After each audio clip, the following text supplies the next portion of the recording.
Are there aspects to your day that you feel as if you're just, checking the box?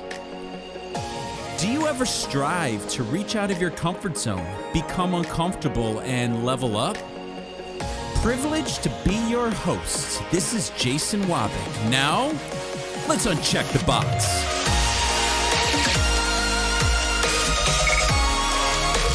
A fabulous day to everybody out there. Once again, my name is Jason Wabick, host of the Uncheck the Box podcast, where today we talk about a very important topic in our quest, in our journey to be the best versions of ourselves that we can be.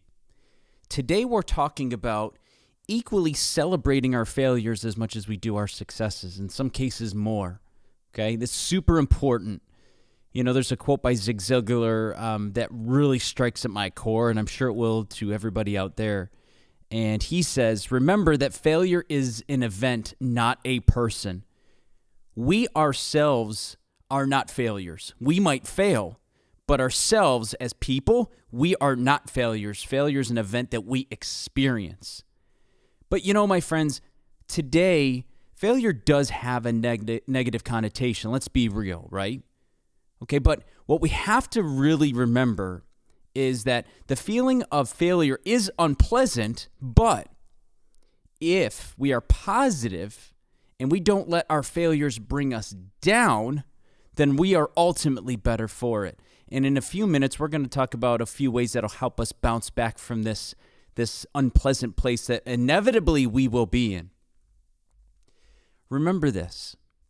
Failure does not have to be the end of something.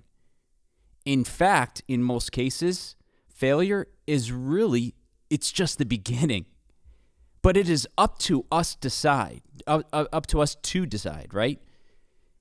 If it's truly the beginning of something, that means we want to and we make the choice to persevere because we know growth is on the other side. If we choose to make it the end, that means we've given up, we've quit, we've maybe reverted back to what's comfortable, and then we don't sustain growth. You know, the truth is our ego, does have the ability to take a beating, but we have to keep it in check. We have to make sure that we tell ourselves, and not let our ego tell ourselves what the reality is. I'll finish this intro up with another quote by a person by the name of Sumner Redstone. Success is not built on success. It's built on failure. It's built on frustration. And sometimes it's built on catastrophe. Boy, I'll tell you what. Game on, right? Bring it on. So let's start out with acknowledging success, right? Because I think we do a relatively decent job at this. And I want everybody to take a couple minutes and maybe you pause the podcast while thinking of this, but I want everybody out there to think of one recent success that you have enjoyed, okay? Something that you worked hard at and then you celebrated a goal that maybe you sought out to achieve. So go ahead, think of one most recently. Again, hit that pause button if you need to. Now, think of the journey that you took to arrive at that desired outcome. Was it always perfect? Or did you have to overcome some obstacles? If you did, what were they? Did you battle by process of commitment and perseverance? Or did it maybe come easy to you? Well, whatever your journey was, celebrate that journey and congratulate yourself for a job well done. You did it. You did it on your own accord by your own hard work. Like I just mentioned, by your own commitment and perseverance, you overcame some possible outcomes, but you did it. Now it's time to stay humble. And one quote I love is Coach Sean McDermott for the Buffalo Bills, my team. He always says, stay humble, stay hungry, right? Stay humble. When we enjoy success, stay humble, stay hungry. But most importantly, express gratitude for that experience. Express gratitude for the things that you learned and also, obviously, the ultimate success that you are enjoying. But what does the title of this podcast episode say? It's about embracing the failure equally, in some cases maybe more than our successes. Now, that's not so easy to do. And today I wanted to review a few things that'll help us process failure and view it as a positive thing. So first, everybody remember, it is okay to fail. Okay? It is okay to fail. That's how we learn. But you can't blame others for your failure. You have to own your failure, just like you owned your success. So own it, okay?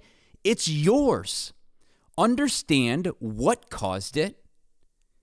And by admitting failure makes us vulnerable and to some degree can be very liberating.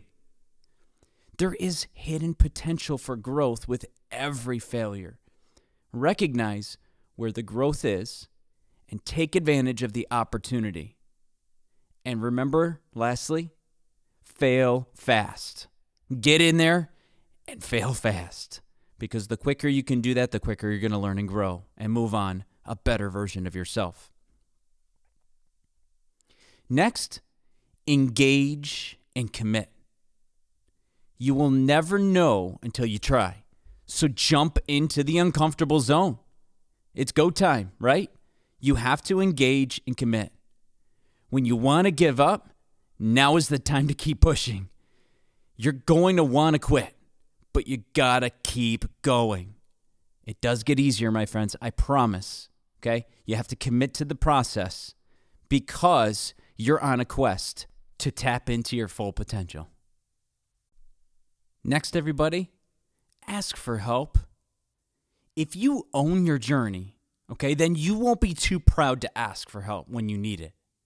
You don't have to do this alone. Have a mentor that you can rely on. Somebody that's going to be there to coach, inspire, and motivate you along the way. This is one probably of the most favorite parts about what I do, is when I'm working with aspiring professionals and they feel as if they're failing, right? And they're struggling. And I get that phone call or I get that email for a pick-me-up. And then we start breaking things down. Then they go out there and they try it. They might fail again. We discuss.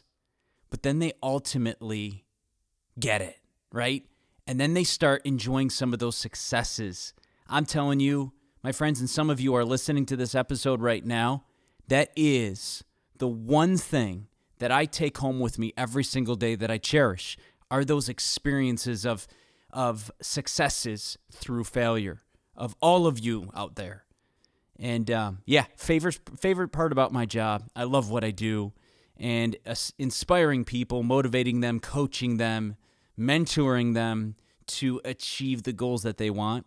I'm telling you, it is there's nothing better for me. Next one, no excuses. Okay? You don't have time. It's too hard. It just doesn't work. I don't care what those excuses are, okay? There's no time for them. We got to get on it. Keep striving to get better. Be organized, set priorities, get it done. There's just no time for it, okay? Again, if we own our journey, if we're going to own our failures, then we can't come up with excuses and pointing the finger. And lastly, but not limited to, express gratitude for this journey of failure. Okay, it is your opportunity to grow and learn about your true potential. No one else can give it to you. No one else is going to manifest it for you. Changing your mindset from a fixed mindset to a growth mindset will help you process your perception of the experience. So be grateful for all the lessons that you are learning today and all of the lessons that you are going to be learning in the future. Short and sweet today, everybody. So go on out there, fail fast, okay? And I mean that in the best of ways. Push yourself into that uncomfortable, okay? Be okay with failure. If you're failing and making mistakes, it means you're pushing yourself. If you're done failing and making mistakes, it means we're done growing. I know which one I am. I challenge everybody out there, create your own journey. Own it. Own everything, from your failures to your successes. As I always say, there's a lot of good to do out there. Have a tremendous rest of your day, a phenomenal rest of your week, and we will see you next time. I appreciate you.